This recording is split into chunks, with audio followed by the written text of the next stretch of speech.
Un saludo muy grande a todos nuestros nuevos auditores. Mi nombre es Cecilia Marras de Yo Soy Digital Chile y me encuentro con Trinidad Siles, Gabriela Oces y Viviana Masobrio. Y como hay nuevos auditores, les vamos a hacer un breve resumen. Este programa nació en pandemia como con el efecto de radio. Antiguamente nosotros, los abuelos nuestros, se juntaban alrededor de la radio a escuchar el radioteatro, un cuento, y este programa nace así, como radio para unir a la familia en torno a algo. Y Yo Soy Digital se nos ocurrió para digitalizar al adulto en las redes sociales, o sea, que busquen un video, un audiolibro en YouTube. Esa es nuestra pequeña reseña.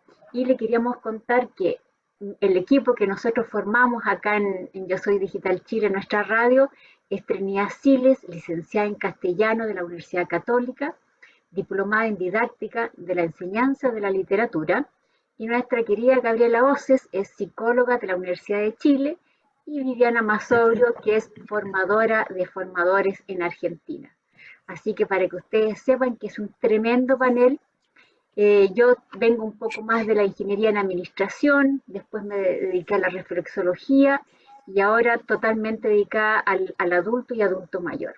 Y ahora con esta pequeña introducción le damos la palabra a Trini. A ver qué nos trajo esta semana con su narración, su análisis literario. Adelante, Trini. Gracias, Cecilia. Yo quiero sumar además el hecho de que Cecilia es el corazón del equipo.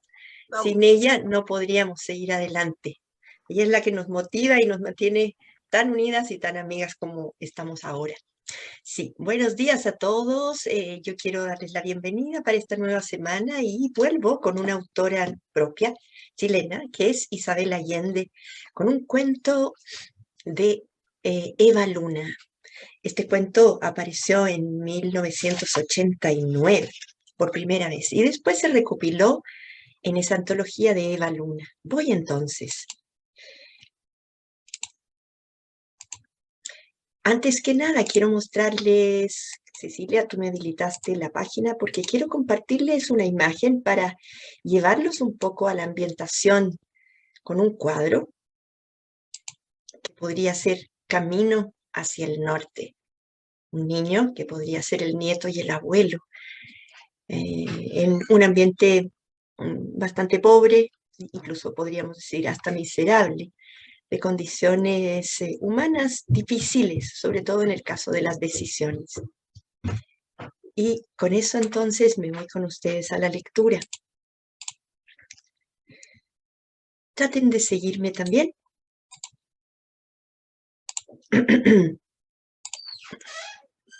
Dionisio. Dionisio Picero. Era el artesano más conocido de la provincia. Fabricaba pequeñas esculturas en madera que compraban los turistas y sobre todo los campesinos para sus altares domésticos. No se jactaba de su prestigio, pues consideraba que su talento era un don al servicio de Dios. No sabía ni leer ni firmar su nombre, porque en sus tiempos de niño no había escuelas por esos lados.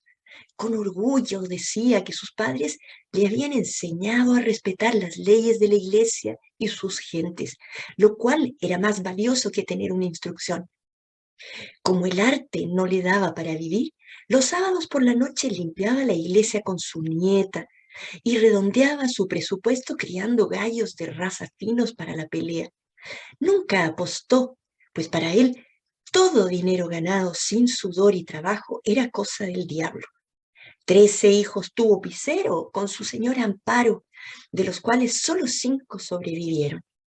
Cuando la pareja creía que había terminado la crianza, llegó el hijo menor con permiso del servicio militar para que le cuidaran a la recién nacida que venía medio agónica por la falta de leche materna y el vapuleo del viaje.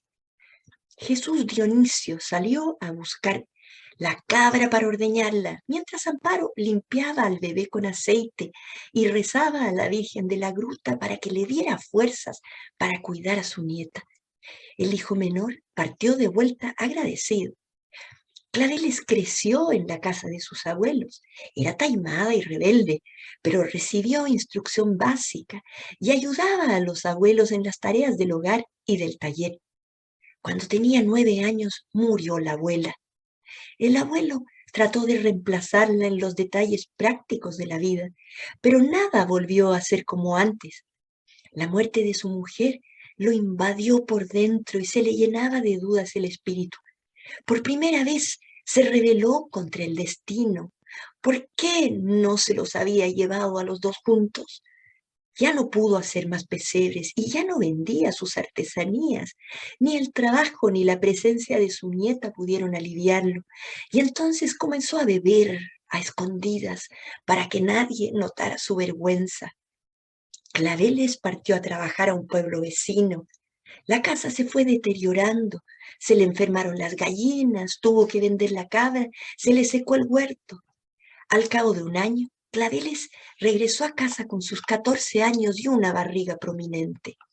Encontró a su abuelo hablando solo y rodeado de desorden. Jesús Dionisio había cambiado tanto que no intentó endilgarle a su nieta el discurso de los hijos sin padre. Se limitó a abrazarla, tembloroso, llamándola amparo. Finalmente pareció resucitar de su duelo. Dejó la bebida y retomó sus tareas. Ya tenía experiencia en los menesteres del parto, por tanto, él recibió a la criatura y le pusieron Juan Picero. Claveles y su abuelo no tardaron en advertir que el niño no era normal. Es más, el médico les habló de una sordera y mudez. ¿Qué vamos a hacer, abuelo? Pues criarlo, hija mía, le dijo él.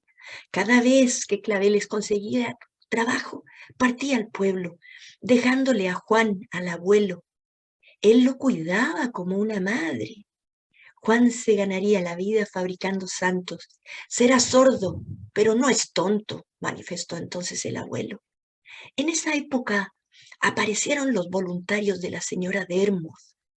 Eran jóvenes que recorrían las regiones más recónditas del país hablando de un proyecto humanitario para socorrer a los pobres. Se trataba de una misión caritativa que ubicaba a los niños enfermos más desamparados para entregarlos en adopción a familias idóneas y con dinero. Nunca hay que desprenderse de los hijos, Claveles, le señaló el abuelo con fuerza, apretando la cabeza del niño contra su pecho para que no adivinara el motivo de la conversación. Poco tiempo después, le avisaron que habían encontrado a los padres ideales para Juan y que además le entregarían a su madre $250, con lo cual ella podría casarse y tener hijos sanos. Sería una locura rechazar esa oferta. Días después y en secreto, la madre del niño lo entregó y salió corriendo para que su hijo no viera las lágrimas y llorara también. Jesús Dionisio no le dirigió la palabra a su nieta y ambos se acostumbraron a vivir en un huraño silencio, cada uno cumpliendo con sus labores. Ahora caminaban los dos cubriendo 270 kilómetros en 38 días para la capital, para hablar con el secretario del Bienestar Social, para ver la forma de recuperar al niño. Se habían enterado que la misión de la señora Dermot era más bien una organización criminal que escogía niños en precarias condiciones o enfermos para extraerles los órganos y traficarlos. La policía había descubierto el hecho con 28 criaturas inocentes y estaban a la espera de si entre ellos podría estar Juan. Ya les quedaba poco del dinero recibido, pero estaban dispuestos a pagar hasta el último centavo de esos malditos $250. Vuelvo con ustedes, bueno, a plantear algunas interrogantes del cuento, pero en principio para defender la literatura de Isabel Allende. La verdad que ha sido bien vilipendiada ella, muy criticada incluso por sus pares aquí en Chile. Y en verdad me resulta un poquito mezquino escuchar a veces comentarios de que ella es una imitadora de García Márquez, que ella ha tratado de inmiscuirse un poco en el realismo mágico. Y en verdad yo tiendo a pensar, sobre todo con este cuento, que ella es una hija de la literatura latinoamericana, en el sentido que ella parodia la literatura. Si bien está muy presente García Márquez en su escritura, ella tiene propiedad en escribir y lo hace con talento. Más que a García Márquez, yo diría que en este cuadro al menos hay mucho de Juan Rulfo, de ese terruño, de esa pertenencia a la tierra en que nacieron, de esas tradiciones fuertes familiares que se van ligando de generación en generación y mantienen a las familias unidas dentro de la miseria. Este cuento a mí me resulta redondo. Si yo quisiera contarlo, jamás lo haría de la manera en que leí el resumen del cuento, porque en verdad ella tiene el adjetivo apropiado, preciso para indicar cada sentimiento de los personajes. Tiene un inicio, una introducción, una preparación a los lectores y una indicación de cómo son y en qué terreno viven esos personajes. Está Amparo, que no puede tener otro nombre, pero que contradictoriamente se va tempranamente y deja al abuelo con la nieta. Ellos dos se los tienen que arreglar solos.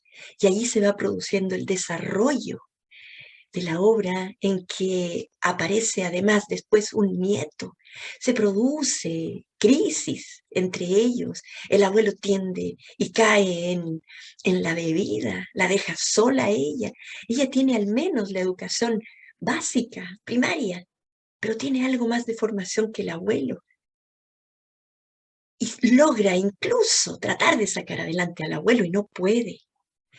El abuelo cae, entra en una crisis y ahí se produce entonces ese clímax del cuento y se cae de las manos el cuento, porque, bueno, eh, tienen que volver a empezar con todo. Viene un niño es una buena noticia para ellos. El abuelo vuelve a recuperar un poco la vida con ese niño y se produce un vínculo exquisito entre ellos dos, íntimo, pero es un niño que tiene limitaciones, pero que a ella, ante la tentación que le ofrece esta modernidad, que es el tráfico de órganos, que la invita a deshacerse de ese niño a costa de tener una mejor vida, y ella se tienta entonces, y ahí se produce entonces el quiebre completo del cuento. Pero surge a pesar de todo, un camino al norte, como dice el cuento, que podría ser una esperanza débil quizás, pero que ellos deciden recorrerla y caminar hacia el norte en búsqueda de ese niño que ella ha dejado partir en un momento de debilidad. Es un cuento de una humanidad maravillosa, la verdad, y que Isabel Allende, con ese talento de, de sufrimientos que ella ha tenido, pero que además supo extraer el dolor en esa familia y que nos lo expone de esta manera brillante y espontánea. Con esta presentación le paso la palabra a Liliana, perdón, a Gabriela para seguir el circuito. Gracias, Trini. A ver, voy a hacer como una vuelta y que me va a permitir entroncar psicología, literatura y mitología, porque este cuento es de una profundidad increíble. Llama mucho la atención la figura de Juan Pizarro y remite, es imposible no pensar en otros seres de la literatura chilena, como el imbunche que aparece en El obsceno pájaro de la noche, de José Donoso, que es un tremendo escritor, donde también hay seres mutilados, ¿ya? El imbunche en José Donoso es una criatura que también nació muda, ¿no? Que es el mudito de la novela, y acá nos entronca con Juan Pizarro, y además el imbunche de José Donoso tiene cosidos todos los orificios del cuerpo. ¿De dónde viene el imbunche? El imbunche viene de una mitología chilota, ¿ya? Chiloé, para nuestros amigos internacionales, para nuestros lectores o auditores internacionales, está ubicado en la parte muy sureña de Chile, donde empieza la parte insular, donde Chile, siendo una larga franja de tierra, se desmembra. Y ahí está el archipiélago de Chiloé, que es rico en mitos y leyendas. Y una figura de esta mitología es el imbunche. El imbunche es un ser también que es tomado pequeño, ya sea por venta, como en el caso de este cuento, ya sea por adopción o por cualquier otra figura, pero desde chico su cuerpo es deformado, ¿ya? El brazo es cosido a la espalda, la cabeza es alargada, o sea, una serie de maniobras, y este ser tiene la misión de cuidar la cueva donde se juntan los brujos mientras los brujos están reunidos. Entonces, es imposible no entroncar a Juan Pizero con los imbunches y con el mito fundacional que él le da origen, ¿ya? Ahora, ¿qué tiene que ver esto literariamente y mitológicamente construido? Y no es en vano que todo esto se dé en este país, donde las relaciones que también presenta el cuento, que estamos analizando, las relaciones de dominación, las relaciones de diferencias de clase, las relaciones de vida tremendamente precarias, ¿ya? ¿Qué tiene que ver con la psicología? Esta omnipresencia lleva a pensar que estos son seres que pueblan el inconsciente colectivo y tienen que ver con la identidad, ¿ya? El imbunche y estos niños a los cuales se les sacan los órganos, ¿implican qué cosa? Implican una agresión al sujeto, una desmembración y una alteración que lleva a su aniquilación. Y esta aniquilación del sujeto tiene que ver con la identidad, con la destrucción de la identidad, y en última instancia con la desaparición del sujeto. Y que tiene, si podemos ver, relaciones con el mundo social en el cual está, y tiene que ver con las relaciones estipuladas dentro de ese mundo. Y si ustedes se fijan, son seres que no tienen lenguaje, que no tienen la manera de insertarse en la sociedad. Por lo tanto, son como presa fácil para esta aniquilación de la sociedad, porque ellos no tienen la palabra que reafirma, ¿ya? Y voy a terminar mi comentario con un mito urbano que reafirma la idea de que esto es parte del inconsciente colectivo. ¿Está presente o no? A ver, en Santiago de Chile circulan mitos urbanos con cosas semifantásticas, tipo realismo mágico que suceden y que cada cierto tiempo brotan. Los que viven en Santiago recordarán que hará unos años, no sé, 10, 8 años atrás, la última vez que creo haber escuchado esto, de niños que se raptan y de niños que fueron raptados en un mall. Y concretamente en la piscina de pelotas, en que los niños juegan en un mall, y estos niños son llevados a un lugar en que pasa esto mismo, que son operados y sus órganos son vendidos y son comerciados. Entonces, cabe pensar que aquí estamos hablando de otro plano de realidad, que estamos en el terreno de la fantasía, de la literatura, del mito y del inconsciente. Eso es lo que quería decir en esta intervención. Y con esto le doy la palabra a Viviana. Gracias, Gaby. Buen día a todos. Yo feliz de estar leyendo Isabel Allende, porque la admiro mucho, la he defendido mucho en términos de lo que mencionaba Trini. Considero que tiene la capacidad de escribir desde distintas miradas, abordando el policial, abordando la novela histórica, tomando, por ejemplo, la biografía de su segunda pareja o esposo, no estoy muy segura si se casó o no. Entonces me hizo muy feliz reencontrarme con ella, y justamente porque no he incursionado demasiado en sus cuentos, sí he leído casi la mayoría de sus novelas. Eh, y justamente este cuento, que se llama Un camino hacia el norte, está contenido en el volumen cuyo título es Cuentos de Eva Luna. Y Eva Luna es una novela de Isabel Allende que, según cuentan los que saben, tiene mucho de autobiográfica y donde aborda el imaginario colectivo de Latinoamérica. Eh, Creo que sí, que hay mucho de realismo mágico, y que así como García Márquez pinta las características de su Colombia natal, Isabel Allende se hace cargo de las problemáticas reales de Latinoamérica, contadas a manera de ficción, creo que para suavizar un poco lo doloroso y para hacerlo más atractivo al lector.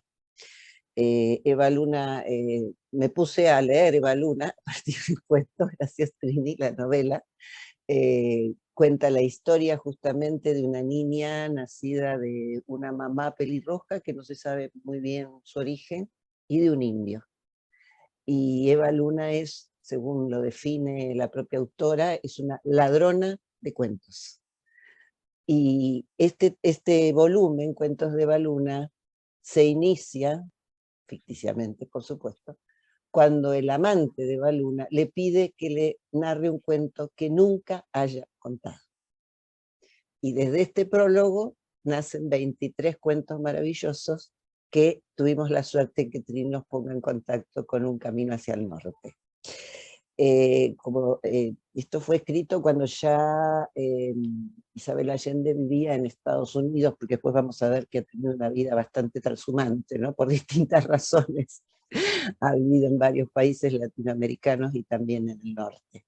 Y a mí me impresionó el título, Un camino hacia el norte, porque las compañeras se referían al viaje hacia el norte, hacia la ciudad, hacia la capital, que siempre es mirado así como una especie de paraíso, de mundo desconocido para tanto los pueblos aborígenes como los campesinos. Y en este caso es donde es posible encontrar a ese niño que en un momento de, yo creo que de mucho amor, porque para entregar a un hijo hay que renunciar al amor que por él se tiene, ¿no? Claveles no entrega a los seguidores de la doctora Dermot, la señora Dermot, que son los que lucran o contrabandean con los seres humanos, ¿no? Y también creo que el norte hay que tenerlo muy en cuenta, porque todo el tiempo se refiere en la promesa de los voluntarios de que representan a la fundación, que en el norte estos niños son atendidos por los gringos, que son casi santos, tan santos que no les importa adoptar niños con carencias, con dificultades, con malformaciones, y en este caso Juan, como dijeron las chicas, era sordomudo. Y en varios momentos, no, porque en el norte las casas son bonitas, porque en el norte hay juguetes maravillosos, hasta le muestran la foto de una bicicleta, Claveles, ¿no? Es como, uno se siente como en un mercado publicitario, hay un atraer, en este caso no para vender, sino para comprar, para después obtener una ganancia mayor. Y se les muestran el mapa de Norteamérica, le muestran dónde va a vivir ese niño, dónde vive esta familia maravillosa, que lo va a llevar al colegio, que va a poder ser abogado. Es decir, ya no venden espejitos de colores, ¿no? Sino, o no ofrecen espejitos de colores, sino ofrecen promesas que desgraciadamente después la realidad nos hace ver que son de una mendacidad que asusta. Y me quería referir en este caso al primer párrafo, porque es justamente donde se hace alusión al viaje, a la duración del viaje que mencionaba Trini, esos 270 kilómetros realizados en 38 días a pie por Claveles y Jesús Picero, ¿no? Yo saqué la cuenta, 7 kilómetros por día aproximadamente, pero muy duro todo, porque había llanos, había cerros, había animales, también tenían que huir de la ruta porque los soldados los podían detener, y sin embargo, este abuelo que deja prácticamente sus huesos en el recorrido, y esta mamá, que según cuenta la autora, deja los colores de su vestido en el recorrido, lo hacen por recuperar al niño. Y Trini nos decía lo del, ya para terminar, ¿no? Lo del adjetivo, y a mí me gusta cuando habla de que anduvieron bajo las hojas del tabaco entre mosquitos fosforescentes y mariposas siderales. Creo que es una frase simple, corta, con pocas palabras, pero que realmente es uno de los hallazgos descriptivos, hay muchísimos más por supuesto, que nos muestra la escritora. Y así que vamos a seguir comentando y le invito a los lectores que se tienten a leerlo. Gracias. Gracias, chicas. Y yo voy a dar una humilde opinión, pero antes de eso quiero saludar a 3 personas, a Teresa Aldunate, a Fernando Seger, que son nuevos auditores y empiezan hace muy poco aparentemente a ser fanáticos de los audiolibros, y en especial a Norberto Catalano. Norberto Catalano lo conocí esta semana, la semana pasada, y él me indicó que era ciego. Para mí la palabra ciego es sumamente fuerte, pero él lo dijo con una naturalidad tremendamente grande, y estuve leyendo que es el mejor término que se puede usar en esta discapacidad visual, cuando es total. Así que para Norberto Catalano, un abrazo muy grande. Gracias también por ayudarnos a difundir entre los pares estos audiolibros que lo hacemos con tanto cariño. Y la verdad que a mí me sonaron 2 palabras, la fe y la esperanza. Me marcó muy fuerte. Después de Jesús Dionisio, después de tener una pérdida tan grande, perdió la fe, y después cuando nació este niño le volvió la fe, dejó de tomar, empezó a hacer de nuevo todo su carpintería, que lo hacía como lo hacía antiguamente cuando todo el mundo le compraba. Y la esperanza fue cuando quisieron recuperar al niño, y la esperanza también cuando él recuperó las ganas de volver a vivir. 2 palabras bien importantes. Y otra frase que dice la autora: el amor por el niño le impedía ver sus limitaciones. Qué cosa más linda. A veces, bueno, es un arma a doble filo, pero como decían las chicas, mis queridas amigas, el amor es más fuerte. Y en realidad ella, en esa época, yo creo que obviamente ella realmente, tengo la fe yo, de que quería el mejor bien para su hijo y para ella también. Yo creo que eran ambas cosas. Y bueno, con esto le doy la palabra a Trini. Adelante, Trini. Qué buenos comentarios, muchas gracias. Efectivamente, creo y tengo la esperanza de que ambos iban a recuperar a Juan. Eso al menos me hace pensar ella. No puedo dejar de pensar en el tema central de los cuentos de Eva Luna, en el que el hilo conductor finalmente es el amor. Y ella, Isabel Allende, lo dice en algún momento, el amor es a veces tan retorcido que es difícil reconocerlo. Sin embargo, creo que ella le hace una oda al amor con estos cuentos, porque en todos está presente ese aspecto fundamental, pero dentro de un espectro de vida y de un contexto que podría ser cualquier parte en Latinoamérica e incluso hoy día, ¿no? En el que está tan presente la vulnerabilidad. Y ya mis compañeras hablaron de esto, pero efectivamente en estas 2 personas, y al principio los 3, ¿no? cuando se hicieron cargo de Claveles, de la nieta, y con esa simbología que tienen sus nombres, ¿no? Era Amparo, sin embargo, se va tempranamente, pero queda Claveles como un signo también de delicadeza, como son las flores, ¿no? Y los tres, de alguna forma, como puedan, resistiendo lo que les toca a ellos vivir, encarnan la vulnerabilidad, porque en la vulnerabilidad, tal como lo dice el término, hay una capacidad también de prevenir, de resistir y sobre todo de sobreponerse al impacto de la realidad. Y en este caso los sufren los dos, pero tienen esa fuerza para salir adelante y encaminarse por esa cantidad de kilómetros interminables, pero seguir buscándolo y ojalá encontrarlo, al nieto y al hijo. Pero a esta mujer, a Isabel Allende, que yo creo que también ella se hace cargo de la sensibilidad humana, no solo que a ella le tocó vivir, sino también de sus personajes. Porque lo que quiero ligar, y para así recomendarles un gran libro de Isabel Allende, que en su momento puede producir un poquito de escozor, quizá pudor, en términos personales, porque Isabel Allende sufrió un impacto que también a ella le revolvió la vida. Y lo voy a comentar con unas frases que dice ella en su libro Paula.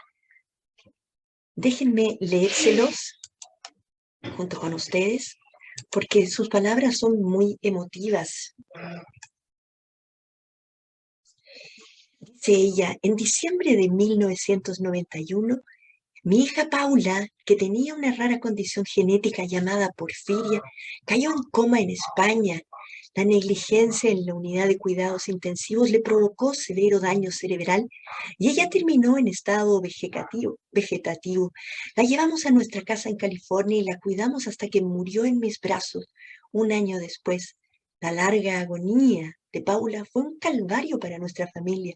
Las cosas fueron de mal en peor cuando unos meses después la hija de Willy, Jennifer, murió de una sobredosis. Dicen que no hay dolor más grande que perder un hijo, pero el dolor que compartíamos Willy y yo no nos hizo sentirnos más cerca. Somos gente fuerte y testaruda y supongo que no podíamos admitir que teníamos el corazón roto. Nos llevó a los dos mucho tiempo y terapia para poder abrazarnos y de llorar juntos. Después de la muerte de Paula, la escritura fue la única cosa que me mantuvo relativamente cuerda. El dolor fue un largo viaje a los infiernos. Fue como caminar sola en un túnel oscuro. Mi manera de recorrer el túnel fue escribiendo. Cada mañana me arrastraba de la cama y me iba a la oficina. Encendía una vela delante de la foto de Paula, prendía la computadora y empezaba a llorar. A menudo el dolor era insoportable y me quedaba mirando las pantallas durante horas, incapaz de escribir una sola palabra. Otras veces las frases fluían como dictadas desde el más allá por la misma Paula. Un año más tarde llegué al final del túnel y pude ver la luz y descubrí, asombrada, que había escrito otro libro y que ya no rezaba para morir, quería vivir. Mi libro, Paula, es una biografía, la trágica muerte prematura de una joven, pero es sobre todo una celebración de la vida. Dos historias se entrelazan en estas páginas, la de mi hija Paula y mi propio destino aventurera. Su larga agonía me dio una oportunidad única para revisar mi pasado. Durante todo un año mi vida se detuvo por completo. No había nada para hacer, solo esperar y recordar. De poco aprendí ver los patrones de mi existencia y me hice las preguntas fundamentales. ¿Qué hay del otro lado de la vida? ¿Es solo noche, silencio y soledad? ¿Qué queda cuando no hay más deseos, recuerdos o esperanza? Lo escribe para ella, no cabe duda, pero quizás también lo escribe para Claveles, para que ella no pierda la esperanza de encontrar a su hijo. Muy bien, chiquillos, con esto y esta recomendación de leer Paula, es posible que lo hayan leído mucho. Yo creo que esa novela unió mucho a Chile en el dolor y así acompañó también a Isabel Allende. Les recomiendo ese libro. Y le cedo entonces la palabra a Gabriela. quiero decir, gracias Trini, quiero decir dos cosas. La primera va a ser un link con lo que tú acabas de decir. En el libro, en el cuento que estamos analizando, hay una descripción del duelo maravillosa. No es un párrafo muy largo, es con pocas palabras, condensada, que tú como lector piensas, esta mujer conoce, pero perfectamente los duelos, ¿no? Y lo otro es que a través del duelo, de la precariedad, de la pobreza, de la naturaleza a lo que estos personajes están enfrentados, quisiera terminar con mi reflexión del impacto que tiene en la identidad y en esta figura que son altamente simbólicas. Acá hay otros símbolos también. Está, si queremos verlo de la perspectiva psicológica, el rol de los padres. Están estos padres, el padre ausente, que es el padre de Claveles, ¿ya? Digamos, y el padre ausente es el padre del niño, y Claveles es el padre que la va a dejar a la casa de sus propios padres. O sea, aquí hay una reflexión sobre la paternidad y la asunción que hace desde su rol de abuelo de Dionisio Picero, que lo hace con toda una batería de elementos humanos, de elementos artísticos, de una riqueza interior que él pone a disposición de su gente, ¿ya? No obstante, creo que aquí hay, como les decía, una clara reflexión sobre la aniquilación del sujeto que se da en estas condiciones. Y voy a terminar insistiendo en la transversalidad de esta aniquilación y que también ha tenido lugar en momentos históricos en nuestra América Latina, y digamos, la simbología popular lo recoge tal vez como una manera de exorcizar esto. Hubo también unos años en Chile un mito al respecto que era la rubia de la Kennedy. La Kennedy es una avenida muy importante que es básicamente para los autos que atraviesan las comunas del sector acomodado de Santiago. Y durante un tiempo estuvo el mito que había una rubia preciosa que en la esquina hacía autostop o hacía dedo, como decimos acá, paraba a los automovilistas y le pedía que la llevaran. Y los automovilistas la subían al auto, felices de subir a esta beldad rubia, y pocos kilómetros más allá se dan cuenta que la rubia de la Kennedy no. Bien, con esto le doy la palabra a Viviana. Gracias, Gaby. Sí, habría muchos aspectos para referirse, pero me voy a detener en dos. Uno es la paciencia, que atraviesa todo el cuento, porque Jesús Picero hacía sus calvarios y sus pesebres dentro de botellas, con una pinza. Todos alguna vez hemos visto barcos, ¿no? Dentro de lo más común. Con una pinza insertaba las piezas con una puntita de pegamento. Y también ejercía la paciencia cuando entrenaba los gallos de riña. Y cuando se le presenta el desafío de este niño que no iba a hablar y que según el médico debían institucionalizar, él dice no. Y Claveles le pregunta, ¿cómo, abuelo? Con paciencia. Tanta paciencia puso y tanta intuición, porque cuando la autora describe que ponía la mano del niño sobre su pecho para que sintiera las vibraciones, eso le nació del amor, de la dedicación y de la atención. Y hasta cuando Claveles lo entrega, el niño ya había desarrollado hasta una especie de lenguaje, de modo de comunicación entre su abuelo y él. Y algo de esto también manejaba su madre. Y la paciencia máxima es ese viaje de búsqueda con la esperanza de encontrarlo. Y el otro aspecto que no es solo del cuento, sino que atraviesa toda la literatura de Isabel Allende, es el tema de la mujer. En general de la mujer sometida, de la mujer que se le niegan oportunidades, y que esto es lo que vivió en sus comienzos Isabel Allende. Isabel Allende nace en Perú, hija de un padre diplomático y su mamá, y a los 3 años el padre los abandona, entonces deben volver a Chile. Esto por ahí es conocido, pero lo quiero entroncar con el tema de la mujer, ¿no? Tienen que volver a Chile y ahí ella se cría en la casa de su abuelo. Y su abuelo y sus tíos ven menos a su mamá. Y esto a ella le crea una rebelión hacia el patriarcado, que también lo vamos a encontrar en muchos de sus libros, que le duró toda la vida. Y le convierte, yo creo, en la mujer que fue después, ¿no? Una luchadora, una trabajadora, una mujer que ha escrito y que... Y hay una anécdota que quisiera acercarles porque me causó mucho escalofrío, la encontré en una entrevista que le hacen. En un viaje por la India a Isabel Allende, una mujer le quiso regalar una bebé. Y ella que no, y se la entregó, y ella se la devolvió, se la volvió a entregar y ella se la devolvió. Y claro, no se entendían por el idioma. Entonces el chofer que la conducía a ella y una amiga le dijo, es que ella se la está entregando para que la salve.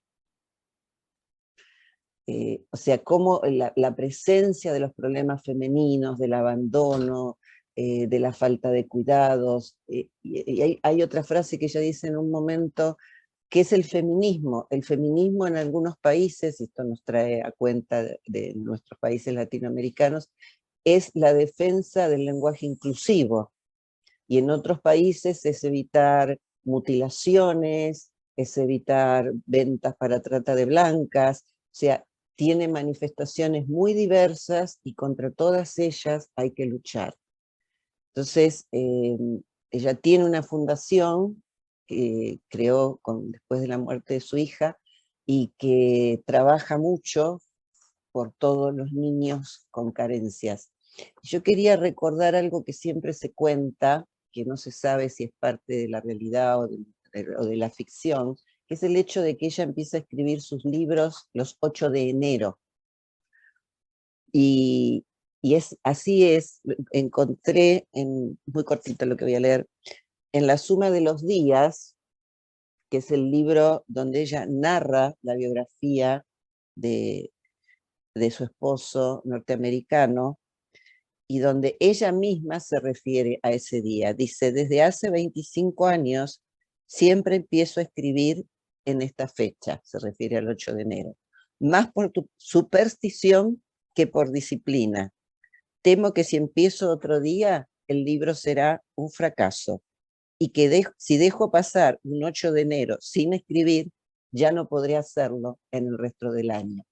Y quiero rescatar en ese punto que ella reconoce que es supersticiosa, por lo cual todos los mitos de nuestra maravillosa literatura, porque tenemos mitos en todos los países sudamericanos que refieren a la creación, que refieren a la desaparición de ciertas especies o al nacimiento de ciertas especies, y ella admite y acepta, y creo que eso es lo que enriquece todos sus libros, el estar atravesados por cosas tan terribles como la retirada de la venta de órganos de niños, y también por todo su cariño y su identificación con los aspectos de las narrativas latinoamericanas. Así que bueno, no me queda otra que volver a invitarlos a leerla. Gracias.